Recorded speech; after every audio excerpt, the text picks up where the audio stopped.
Jute industry के बारे में देखिए, जूट इंडस्ट्री बिल्कुल एग्रो बेस्ड इंडस्ट्री है, ठीक है। जैसे कॉटन इंडस्ट्री है उसी टाइप की जूट इंडस्ट्री भी। क्या खास बात है जूट इंडस्ट्री में इंडिया में इंडस्ट्री में? अगर ये तो आपने बताया क्लाइमेटिक कंडीशन है, अगर हम इंडिया की बात करें, इंडिया पर से, तो what is the basic best thing in this industry? Employment provider. ये अच्छी बात बोली आपने, ठीक है। लेबर इंटेंसिव है, ठीक है, ओके। नेक्स्ट, किसका? ट्राइबल्स डेवलपमेंट, ठीक है। Employment is one point importance, second is tribal development, ठीक है। और कोई और इसमें हम कुछ बोल सकते हैं जूट इंडस्ट्री में कि what is the main significance of the jute industry in India? But employment 2.6 lakh people it is directly और indirectly employing, one. Second is the development of the nearby tribal areas. Third is our Indian, अगर आप देखें तो jute को as per jute packaging act 1987 compulsory कर दिया food grain के लिए भी, ठीक है, 100%, और शुगर इंडस्ट्रीज के लिए 20%। तो हमारे कंट्री में जितने भी आपने फूड ग्रेन के गनी बैग्स देखे होंगे, ठीक है, तो एक तरीके से जो एक इंडियन प्रोडक्ट है जूट, कैसा है कि काइंड ऑफ इंडियन प्रोडक्ट, तो इंडिया का जो नेम एंड फेम है उसको प्रमोट कर रहा है, ठीक है। जूट के प्रोडक्ट्स आप देखते हैं खादी इंडिया बना करके बाहर एक्सपोर्ट करता है, राइट। तो एक ये हो गया।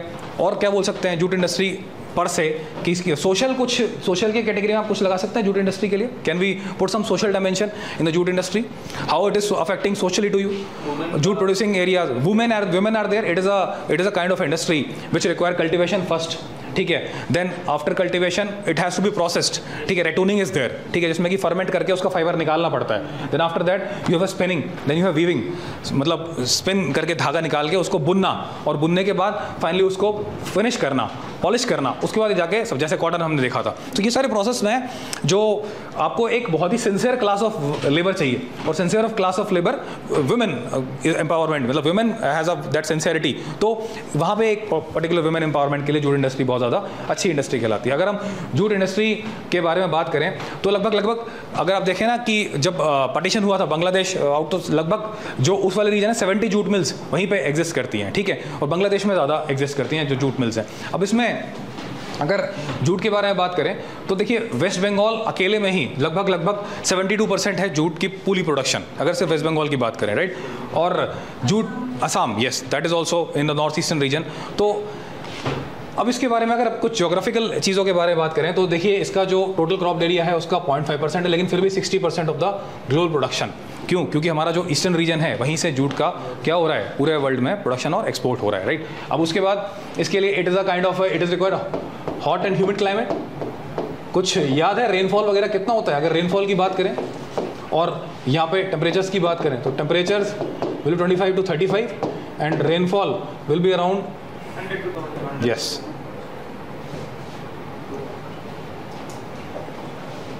लगभग 100 से लेकर के 200 सेंटीमीटर्स ये रेनफॉल रहेगा, ठीक है। और जूट सेक्टर की बात करें तो कहीं ना कहीं लगभग 2.6 लाख, ठीक है, लोग जो हैं इसमें डायरेक्टली और इनडायरेक्टली इन्वॉल्व हैं, डायरेक्टली एंड इनडायरेक्टली। और जूट सेक्टर, अगर इंडिया के बारे में आप सिंपल अगर ऐसे बात करते हैं कि इंडिया की क्या पोजीशन है जूट सेक्टर में, तो importance is that second most important industry after cotton. Cotton largest employer है, ठीक है। कॉटन के बाद अगर आप देखें तो जूट सेक्टर आ जाता है वहाँ पे, अगर टेक्सटाइल्स की बारे में हम लोग बात करते हैं तो, ठीक। तो ये कुछ बेसिक इंट्रोडक्शन है कि जूट इंडस्ट्री कहाँ कहाँ पे है पॉपुलेटेड। अगर आप देखेंगे, देखिए जूट इंडस्ट्री के जो मेजर रीजन्स हैं वो आप देख सकते हैं यहाँ पे। बांग्लादेश तो है ही, वो लोग इंडिया के बाहर है। ये हो गया दिस रीजन, ठीक है, दिस एरिया, ईस्टर्न रीजन में Orissa and some area of the Andhra Pradesh, ठीक है। फिर भी जो मेजर प्रोड्यूसर है that is what, West Bengal, ठीक है, और कुछ एरिया ऑफ द आसाम। अब यहाँ पे क्यों ऐसा हुआ कि स्पिल ओवर इफेक्ट आए? जूट इंडस्ट्री स्पिल ओवर क्यों होती है? Why the jute industry also got spill over like sugar industry, ठीक है, like for example cotton industry. Jute industry को क्या जरूरत, देखिए क्योंकि जूट इंडस्ट्री को डेवलप होने के लिए फेवरेबल क्लाइमेट चाहिए था, तो उसका कुछ फेवरेबल क्लाइमेट कहाँ पे है? आसाम में है, आसाम प्लेन्स में। जूट खरीफ क्रॉप है, ठीक है, और राइस भी खरीफ क्रॉप है। एरिया में राइस ज़्यादा होता है, yes yes yes, absolutely right, क्योंकि जूट और राइस आपस में क्या है, कनेक्टेड हैं क्रॉप्स, और इस वजह से जूट बहुत ज़्यादा फेवरेबल। लेकिन वेस्टर्न रीजन में क्यों नहीं होता? राइस तो भी पंजाब में भी ग्रो कर रहे हैं, राइस तो पंजाब और महाराष्ट्र में भी ग्रो कर रहे हैं, क्योंकि वहाँ पे वो टेम्परेचर वो और वो रेनफॉल कंडीशंस नहीं है, रेनफॉल वैसी नहीं मिल रही, राइट। इस वजह से आप उसको ग्रो नहीं कर सकते, राइट। तो और क्योंकि वो रीजन्स जो है ईस्टर्न रीजन्स, वहाँ पे आप नॉर्थ ईस्ट में देखेंगे तो north eastern region, this area has a favourable climate. अब फेवरेबल क्लाइमेट होता क्या है? फेवरेबल क्लाइमेट में ह्यूमिडिटी होती है, you have a good amount of humidity required, moisture should be there, ठीक है, and temperature should be there, तो they can be maintain. Further ऐसा क्यों हुआ आप देख सकते हैं, देखिए यहाँ पे this is the UP region, Gorakhpur, Kanpur, then it is Shahjahan, this is Samastipur, Gaya, Katihar, Purnia. In regions में क्यों स्पिल ओवर इफेक्ट होते हैं? Because of the soil conditions, soil had a good moisture, water availability was there, it was a river bed area, ठीक है, तो यहाँ पे भी डेवलप होता है। तो ये जो रीजन्स हुए डेवलप, ठीक है, apart from these are called as the Tarai plains of the Bihar, यहाँ पे डेवलपमेंट होता है because of the soil conditions plus temperature plus rainfall. भाई जो बे ऑफ बंगाल ब्रांच आती है मॉनसून की, हम बारे में डिस्कस करेंगे उसके, when the bay of Bengal branch comes it flows like this, then Arakan mountain से डिफ्लेक्ट होकर अंदर जाएगी and one branch flows toward all these areas, ठीक है। तो जब जाएगी तो proper amount of rainfall you will get, proper amount of soil moisture you will get, that is why these areas got develop, ठीक। तो नॉर्थ ईस्ट और ये एरिया डेवलप हुआ। वेस्ट बंगाल और ये जो रिलेटेड एरियाज हैं उनके डेवलप होने का कारण क्या रहा वो हम आगे चल के देखते हैं। स्पिल ओवर इफेक्ट और ओवरऑल क्यों है वो ये है। ये वाले regions Guntur, Eluru, this one and Visakhapatnam और this region, why they got develop? क्या है यहाँ पे ऐसा खास? कोई रिवर बेड्स हैं? भाई गोदावरी इज देयर है ना, तो ये जो आंध्र प्रदेश वाला एरिया है वहाँ पे कावेरी भी है, ठीक है, नॉट कावेरी सॉरी, वहाँ पे गोदावरी कृष्णा है, कावेरी तो तमिलनाडु में है, ठीक है। तो these river beds are there because of के Krishna and Godavari river bed, तो area has a huge amount of water availability as well as moisture conditions in the soil, तो उस वजह से क्या है जूट डेवलप होता है यहाँ पे। अब लोकेशन फैक्टर के बारे में बात करते हैं। देखिए वही वाले लोकेशन फैक्टर हैं जो हमने पढ़े थे। Are you with me everybody? ठीक है, लोकेशन फैक्टर्स हमने याद हैं सभी को, क्या क्या याद किए थे? वाटर, पावर, मार्केट, और क्या था? कैपिटल, और क्या था? रॉ मटेरियल, एब्सोल्युटली राइट, और ट्रांसपोर्टेशन वाज देयर, ठीक है, market, nearness to the market, और लेबर, यस, पावर हो गया पॉइंट, ठीक है, और क्या था? गवर्नमेंट पॉलिसीज, ठीक है। तो वही वाले फैक्टर्स यहाँ भी काम करते हैं। वाटर, क्योंकि हुगली रिवर, देखिए जो जूट इंडस्ट्री है हमने देखा मोस्टली वो ईस्टर्न एरियाज में, ठीक है, वेस्ट बंगाल जहाँ पे मेजर जो जूट है, ठीक है, क्यों? क्योंकि जो मैक्सिमम वाटर है वो कहाँ से आ रहा है? हुगली रिवर से। और हमने देखा कि उसकी जो बेसिक प्रोसेसेस हैं उसमें हमेशा किसकी ज़रूरत होती है? पानी की ज़रूरत होती है। भाई आपने देखा होगा जब मतलब मोस्टली कपड़े डाई भी होते हैं तो कैसे होते हैं? बहुत सारी डाई के पाउडर को घोलते हैं वाटर में ना, उसके बाद उसको बड़े बड़े डाई के जो वो होते हैं टैंक्स, उसमें डिप करते हैं, उसके बाद क्या करते हैं? सुखा देते हैं, देन ओनली डाइंग हैपन्स। तो डाइंग के लिए पानी चाहिए, रेटिंग के लिए पानी चाहिए, वॉशिंग के लिए भी पानी चाहिए आपको, ठीक है। तो पहला कारण हुआ पानी। नंबर दूसरा क्या हुआ? ट्रांसपोर्टेशन के लिए भी क्या है? हुगली रिवर इज बेस्ट और नॉट? हुगली रिवर में ट्रांसपोर्टेशन कर सकते हैं, यस और no? How? National waterway is there, ठीक है, plus it is connected to what? Port से भी कनेक्शन है। अगर पोर्ट से कनेक्शन है तो एक्सपोर्ट भी अच्छा खासा होगा। तो transportation was well developed, not only the port and inland but also the road transportation was good, but also Kolkata rail link was there, तो that was a good point here कि transportation was good. Then raw material, raw भी हमने देखा कि Terai region was nearby, Bihar का region, north east का region, और कौन सा था? बंगाल का रीजन, और कौन सा था? आसपास का यूपी का कुछ रीजन। तो वो ये सब क्या बोलते हैं? Gangetic belt. तो गैंगेटिक बेल्ट में क्या हो रहा है? ऑलमोस्ट 90% रॉ मटेरियल आपका प्रोड्यूस हो रहा है अप टू द एंड, जहाँ पे सुंदरबंस खत्म होता है। जब इतना रॉ मटेरियल आपके आसपास है तो क्यों नहीं उस रीजन में इंडस्ट्री डेवलप होगी? आपको क्या जरूरत है कि आप जा करके किसी और एरिया में जूट इंडस्ट्री को डेवलप करो, राइट? तो एक ये फैक्टर हो गया। Then climate, humid climate, high rainfall. West Bengal region high rainfall, is it correct? भाई वेस्ट बंगाल आप अगर लिखेंगे क्लाइमेट का तो क्या आप उसमें मेंशन करेंगे? Bay of Bengal branch of the monsoon, definitely. High rainfall, then high humidity, ठीक है, ह्यूमिडिटी अराउंड 80%, 70-85%। उसके बाद water availability, good amount of soil moisture, ठीक है, और जिसे आप बोलते हैं कि good amount of hydrological conditions, right? तो ये climate was very suitable. Then availability of the labour available क्यों था? नॉर्थ ईस्टर्न हिली एरियाज, ठीक है, देन बिहार, ठीक है, then West Bengal, all these were the areas and UP also, ठीक है। कहाँ से? ट्राइबल एरिया से। तो ये पूरे लेबर्स की अवेलेबिलिटी थी। और क्योंकि लेबर इंटेंसिव इंडस्ट्री है, इसमें नंबर ऑफ प्रोसेसेस हैं।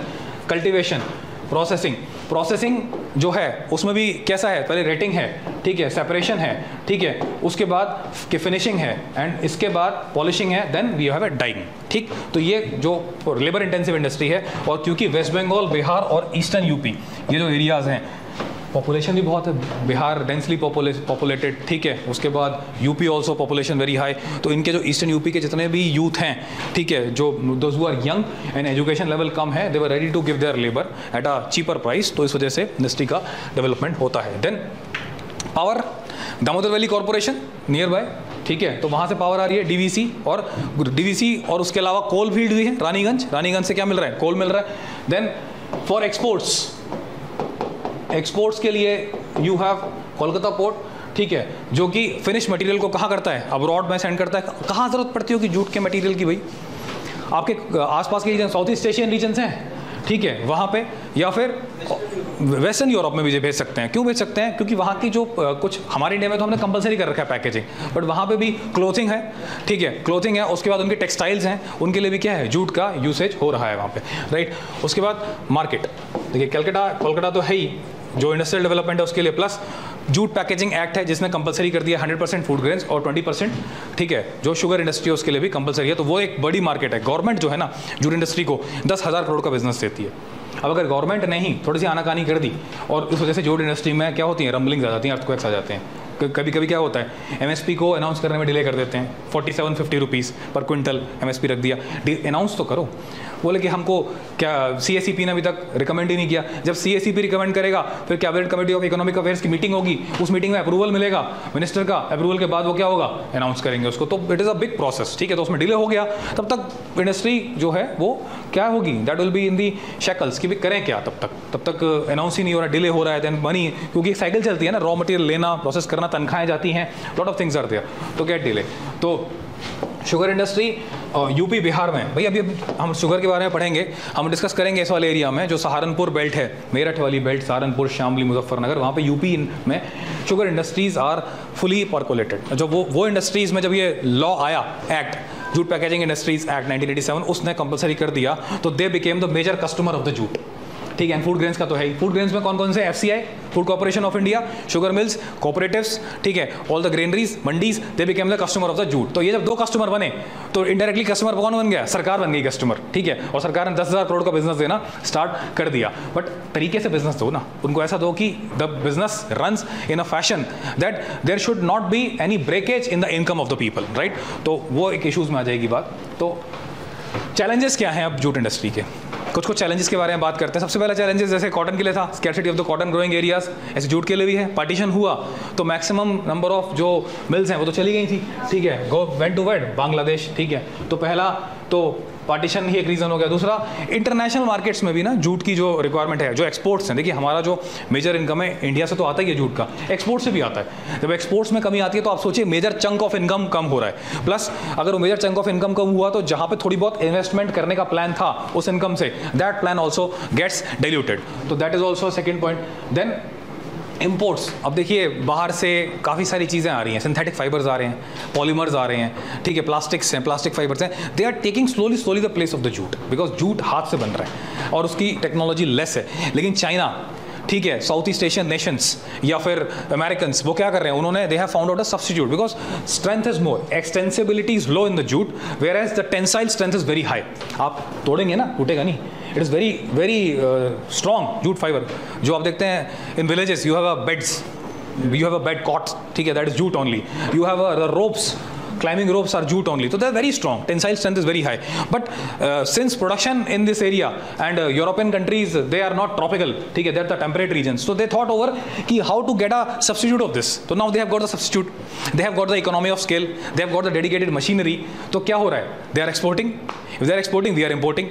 तो उससे मार्केट इसकी खराब हो रही है, जूट की खराब हो रही है, ठीक है। तो they have a very strict competition from the cheaper imports, ये सिंथेटिक्स यहाँ पे आप देख सकते हैं, replacing the jute as an alternative, ठीक है। और हमने देखा क्योंकि इंडिया में number of process are there, mostly यहाँ पे लेबर्स इन्वॉल्व हैं और मोस्टली मशीनरी पुरानी है, तो कॉस्ट भी बहुत ज़्यादा है। कौन से रीजन में है jute industry maximum? West Bengal में। वेस्ट बंगाल में क्या आइडियोलॉजी है? Leftist, mostly leftist.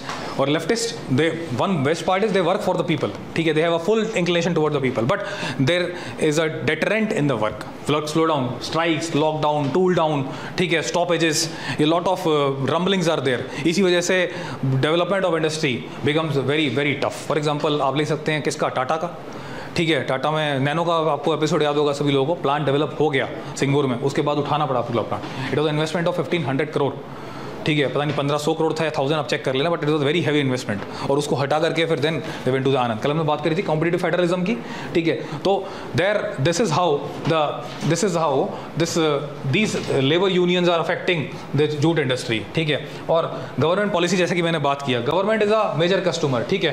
5000 करोड़ से लेकर 10,000 करोड़ तक का बिजनेस गवर्नमेंट देती है। अगर MSP में अनाउंसमेंट डिले हो जाए, गवर्नमेंट में slight policy change lead to the business reduction of 500 to 1000 crore to the jute industry, and it is a heavy shock to the jute industry. किसको सबसे ज्यादा शॉक लगता है? इंडस्ट्रियलिस्ट को या लेबर को? मतलब immediately there will be a shedding of the labour. आप सोचिए कि एक महीने में ही आपको 300 लेबर हटाने पड़ रहे हैं, जबकि अब तो कोड आ रहे हैं जहाँ पे आप हटा नहीं सकते, बट इमीडिएटली आपको कुछ लेबर शेड ऑफ कर रहे हैं, आप उनकी तनख्वाहें कम कर देते हैं, who have a meagre salary of 6000 7000, and that also you reduce what would be eight their homes. तो तभी इसीलिए गरीबी बहुत ज़्यादा है उस रीजन में, ठीक है। Although this is a thriving industry, although this industry has a huge amount of exports, we are making more than 60% of the world, but still what is the condition of the labor as of now? That is very poor because of the change in the policy if it goes against the workers, ठीक है। Machineries बहुत पुरानी है आज भी, jute अगर कभी जाके देखना, जूट कॉटन के plants, machineries, jute cotton plant तो मतलब एग्रो बेस्ड इंडस्ट्री हो गई। अगर आप स्टील इंडस्ट्री में भी जाएंगे ना, वहाँ भी देखेंगे, वहाँ भी टेक्नोलॉजी आज बहुत ओल्ड है। अगर आप स्टील के जगह आप किसी डिफेंस इंडस्ट्री में भी जाएंगे तो वो भी आज वही वाली जो TOT है, ठीक है। जब HAL में जाके देखोगे हेलीकॉप्टर्स बन रहे हैं, पवन हंस वगैरह, वहाँ भी क्या है, TOT जो दी थी तब वही वाली है, ठीक है। डिफेंस सेक्टर में जाके देखेंगे वही वाली है। स्टील सेक्टर में NTPC बॉयलर्स जो आज चल रहे हैं, ठीक है, वो एक पर्टिकुलर कोल के जैसे कनेक्टेड है, मतलब जो इंपोर्टेड कोल है। आज भी बॉयलर को अगर आप इंडियन कोल डालोगे ना, कई ऐसे बॉयलर्स हैं जो सूट नहीं करता, वहाँ पे इंपोर्ट करना पड़ रहा है हमको कोल, इस वजह से ह्यूज इंपोर्ट इज देयर। हमारी रिफाइनरीज में देखिए आप, जो हमारी ऑयल रिफाइनरीज हैं, they have a technology with respect to the crude oil purchase from the outside. भाई क्योंकि हमारा जो क्रूड ऑयल है दैट इज 80% इंपोर्टेड, ठीक है। हमारे जो इंडिया में ऑयल रिजर्व्स हैं वो बहुत कम है, लिमिटेड है, तो 80% we are importing from the Middle East. तो refineries are also process in the same way. ऐसा क्यों है? किसी ने पूछा कि why how refinery technology is connected to the crude of the Middle East. भाई crude has to be distilled, it is a distillation process, right. You have to refine it, you have to उसका separate करना पड़ता है। तो जब उसमें से आप एल्कोहल, कीटोन्स और उसके अंदर स्पिरिट्स, इथेनॉल, ये सब, मेथनॉल, ये सब अलग करते हैं, तो you need a full distillation system for that, fermentation system, distillation system, purification system, boiler, effluent treatment plant, that is required with respect to that particular crude only, ठीक है। कितना उसमें प्योरिटीज हैं, कितना क्या है, तो इसलिए टेक्नोलॉजी काफ़ी पुरानी है अभी, तो उसको TOT को चेंज करने की ज़रूरत है, ठीक। तो power cuts, then intermittent power supply is there, ठीक है। पावर काफ़ी कट होती है, जिसकी वजह से इंडस्ट्री काफ़ी ज़्यादा रुक जाती है बीच में, प्रोडक्शन अफेक्ट होती है। Production loss, time loss is a money loss, ठीक है। That is the simple economics. जैसे बोलते हैं ना ऑटोमोबाइल इंडस्ट्री में कि it is a simple economics and mathematics, you reduce the weight of the car becomes cheaper. Similarly production line में से बोलते हैं कि a loss of 1 hour production is a loss of hundreds of crore of the money in a big production industry, ठीक है। तो वो नहीं होना चाहिए। तो जूट पॉलिसी गवर्नमेंट ने बनाई, नेशनल जूट पॉलिसी, किसको प्रमोट करने के लिए, और उसका ख्याल कौन रखेगा? जूट नेशनल जूट बोर्ड, ठीक है, जो कि जूट बोर्ड एक्ट 2008 के तहत बना था। तो जूट पॉलिसी क्या बोलती है? कोई भी पॉलिसी क्या बोलती है? आपके दिमाग में क्या है जब आप पॉलिसी बनाओगे? बिग एडमिनिस्ट्रेटर, पहला पॉइंट क्या होगा? अरे बोलिए भाई, what is the first point? Quality हो गया, देख लिया, चलिए नेक्स्ट पॉइंट, इसको छोड़ दो, कुछ और बताओ। प्रोडक्टिविटी, मैकेनाइजेशन, लेबर, ये छोड़ दीजिए, ये पांचों पॉइंट लीव इट। इसके अलावा क्या होगा? टेक्नोलॉजी अपग्रेडेशन, हाँ, technology upgradation, increasing efficiency, okay, वो मैकेनाइजेशन एंड मॉडर्नाइजेशन का पॉइंट आ गया और प्रोडक्टिविटी में कवर हो गया। क्वालिटी एक पॉइंट आ गया। Can we say global standing? Yes, exports, very good point. Export is a part of the policy, export को बढ़ाना, ग्लोबल स्टैंडिंग को रेस करना, so that we shall stand at par with the countries who are trying to producing the jute at the low cost, right. तो global standing, export, then cooperation. भाई jute industry is reeling with low technology, poor technology, old technology, ठीक है, old machineries. तो can't there be a cooperation between the government plus academia plus industries, so that government can facilitate the guidance of the academia to develop the industries, right? ये भी एक हो सकता है, ठीक है। तो these are the basic points of the then quality, productivity, low cost, qualitative jute with high productivity, it is not like कि आप थोड़ा सा बना रहे हैं ज़्यादा टाइम में, you have a good man hours, 8 घंटे की शिफ्ट है, लेकिन बन कम रहा है क्योंकि आपकी लेबर प्रोडक्टिव नहीं है, because of so many reasons, lockdown, factory act, because of other issues, पैसा कम मिल रहा है जी, प्रोडक्टिव नहीं है, एनवायरनमेंट बहुत ज़्यादा मॉइस्चर का है, कोलकाता वेस्ट बंगाल के रीजन में अगर आप जाएंगे, बहुत सारे लोग गए होंगे, there is a lot of humidity, जैसा अभी मौसम है ना बाहर, इससे भी गंदा, तो what happens, you get lot of sweating, then motivation, zeal to work gets reduced, you always feel what, thaka. That is why people say na, why Britishers succeeded, because British type of climate, the most comfortable climate in the world, where you can just sit down and think only, and your thoughts will go beyond the black hole, ठीक है, so that is the kind of a climate, that is why they conquered the world, ठीक, तो climate बहुत problematic है, labour welfare के लिए काम करना है, और क्या बोल सकते हैं, एम्प्लॉयमेंट इंक्रीज करना है, हाँ एनवायरनमेंट ठीक है, लेकिन ये इतना ज़्यादा अफेक्ट नहीं करता है एनवायरनमेंट को, तो पॉलिसी में बात नहीं की गई एनवायरनमेंट की, ठीक है, तो ये कुछ पॉइंट्स हैं, कॉस्ट कम करनी है, मैकेनाइजेशन एंड मॉडर्नाइजेशन, ठीक है, कोऑपरेशन एक अलग से पॉइंट दिया है, मैकेनाइजेशन मॉडर्नाइजेशन एक अलग से पॉइंट दिया है जूट इंडस्ट्री में।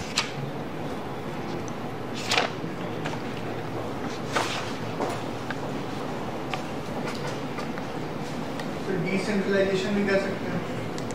डिसेंट्रलाइजेशन आप कैसे बोलेंगे?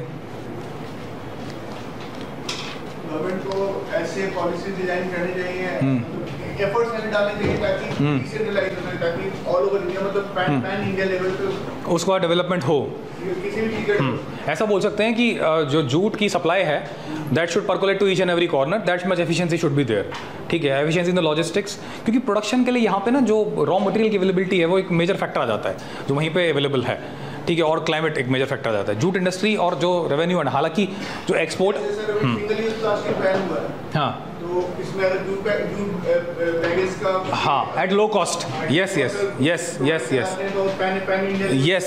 तो उसमें आप ऐसे बोल सकते हैं कि गवर्नमेंट पॉलिसी, मतलब गवर्नमेंट शुड पुट एम्फेसिस, ठीक है, to fill the vacuum created by the plastics through the jute industry, ठीक है भाई। आज आप जूट बैग देखेंगे कहीं खा जाते हैं हम लोग और मार्केट में, if we go to the Reliance, if they offer me paper bag that is 10 rupees I believe, where is plastic bag use to be free, plastic was very cheap. If paper bag cost 10 rupees, what do you imagine a jute bag will cost? 50 rupees और 30 rupees में हम कौन पे करेगा यार? Nobody will pay, ठीक है, हम लोग नहीं पे करेंगे, हर बार जाएंगे लेके आएंगे, जूट बैग इकट्ठा होता रहेगा, तो government should play a role, it should be a mechanised industry, so that production should be so cheaper कि every Reliance Smart you get 10 rupee और 15 rupee jute bag somehow or something which is in your pocket allows, and that should run through from Kashmir to Kanyakumari, ठीक है ना, jute board should do that work, ठीक, तो jute board जो है आप लिख सकते हैं यहाँ पे, ठीक है, national jute board, it is a statutory body, उतना प्रीलिम्स के लिए याद रखने के लिए ठीक है, बट यहाँ पे सिंपल याद रखिए, it is statutory body which helps in the policy making and research and development in the jute sector, ठीक, पता होना चाहिए आपको डेफिनेटली हर एक इंस्टीट्यूशन के बारे में जो उस फील्ड में काम कर रहे हैं।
ठीक है, तो नेक्स्ट गवर्नमेंट इनिशिएटिव्स, जूट के लिए गवर्नमेंट ने कुछ किया है, पहले तो नेशनल जूट पॉलिसी आ जाएगा, अभी हमने देखा, ठीक है,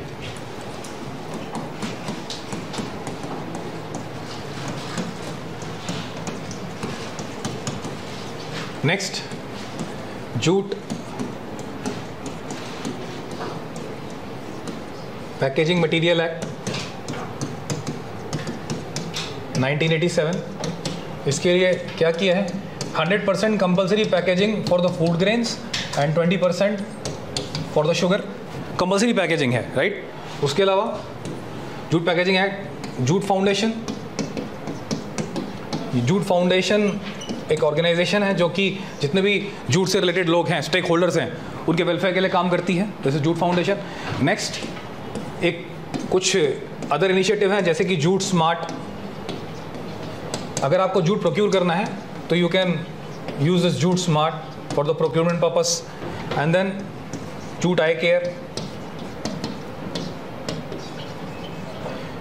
ठीक है, they provide seed input materials, then other inputs, seed drills, the farmers for the enhanced development of the jute. ठीक है, seed drills, inputs, jute eye care, we call it as a jute eye care. तो ये कुछ jute sector में कुछ initiatives हैं.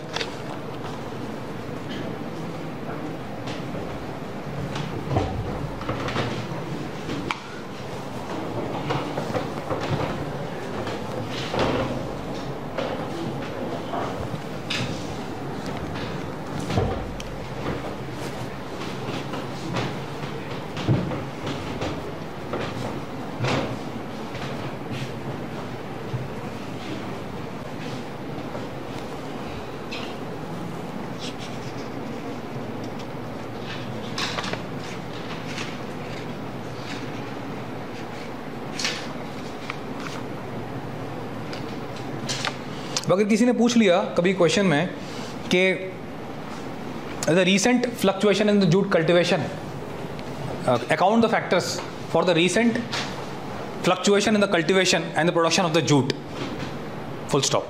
कैसे आप अकाउंट करेंगे? कौन से फैक्टर्स रिस्पॉन्सिबल हैं जो जूट की प्रोडक्शन और कल्टिवेशन के लिए फ्लक्चुएशन पैदा करते हैं? क्या क्या हो सकते हैं? यस, बिल्कुल ठीक है. कल्टिवेशन में उसे प्रोडक्शन ही कल्टिवेशन बोले. हाँ ठीक है, क्लाइमेट हो गया one factor, erratic monsoon nature. ठीक है, और क्या हो सकता है कल्टिवेशन के लिए? गवर्नमेंट को लेकर आ सकते हैं. हाँ, किस में? प्रोडक्शन में गवर्नमेंट को लेके आ सकते हैं. Very nice. ठीक है, और मार्केट में फ्लक्चुएशन चल रही है, डिमांड को ला सकते हैं. Demand in international market getting reduce, तो प्रोडक्शन को भी अफेक्ट कर रही है वो.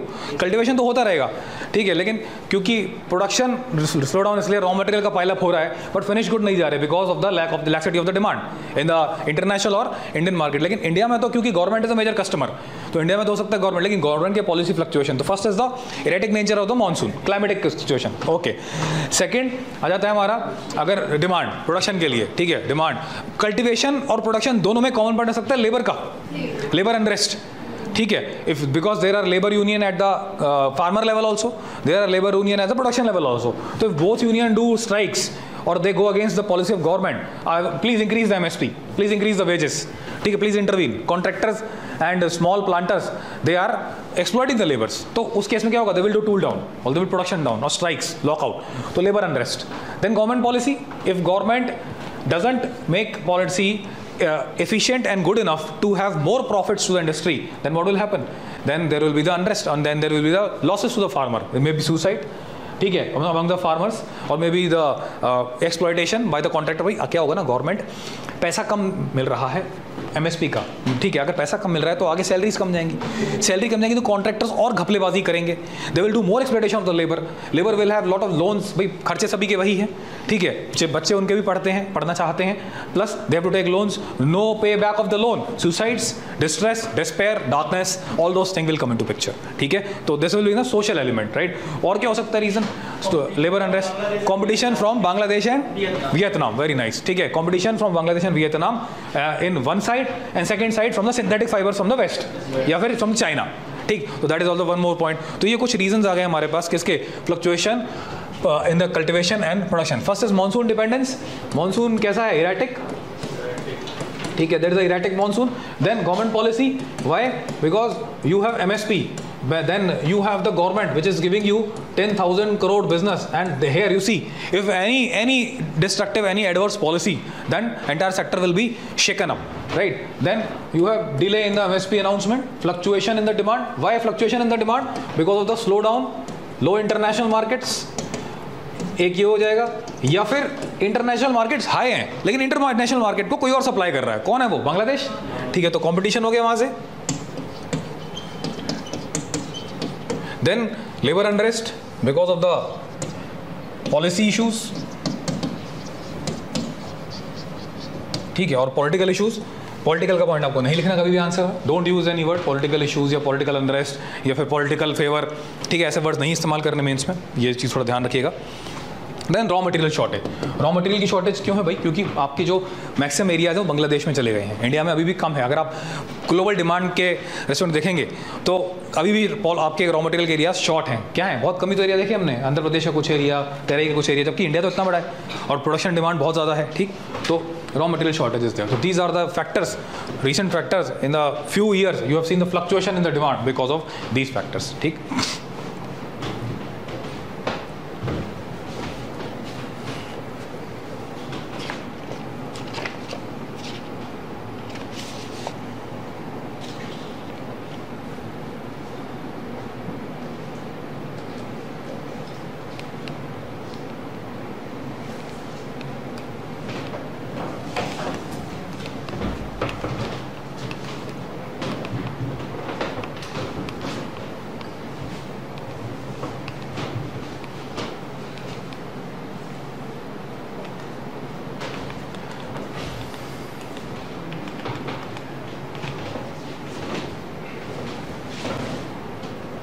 एक बार ज़रा उनको बोल देना जो नेक्स्ट स्लाइड वो रेडी हो गई है क्या, पूछ लेंगे सर।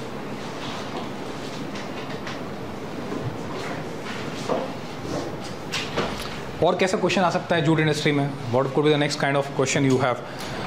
अगर कभी पूछता है कि jute industry shares 60% of the production, ठीक है, वर्ल्ड वाइड, ठीक है, like this, so account the factors which can be utilized to enhance the status of the industry worldwide at par its competitors.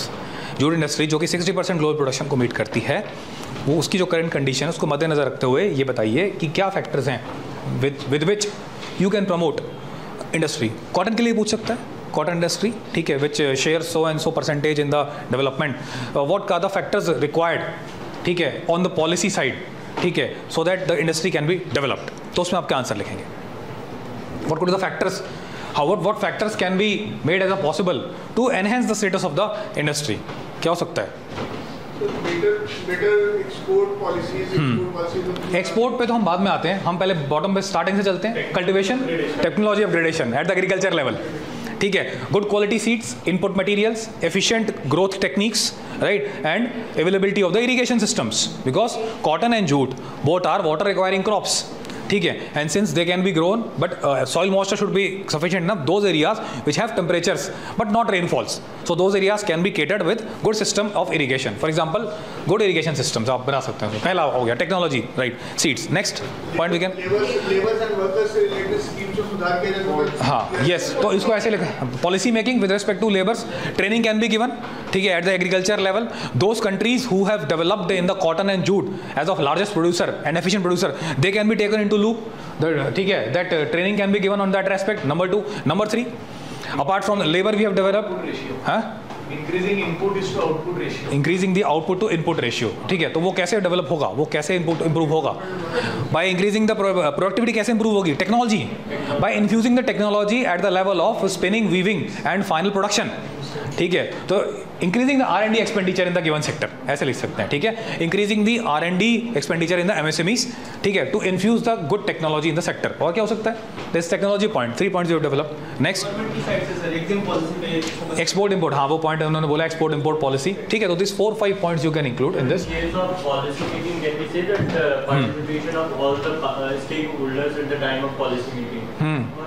Policy should go, instead of percolating down, it should have a bottom to top approach. That we can say. Yeah, definitely. While making policy, government should take into the loop so labor associations, academia, industries, and the customers. Okay, what is the demand of customer? What is the academia says to improve the method of the jute cultivation? For example, nowadays carbon fiber they have developed it like anything, and ठीक है, they are bringing, हाँ, carbon fiber they have developed like anything, ठीक है. Similarly, jute fiber they can develop some important technology they can infuse, ठीक है. वहीं से start करेंगे sugar से, हाँ. More investment basically.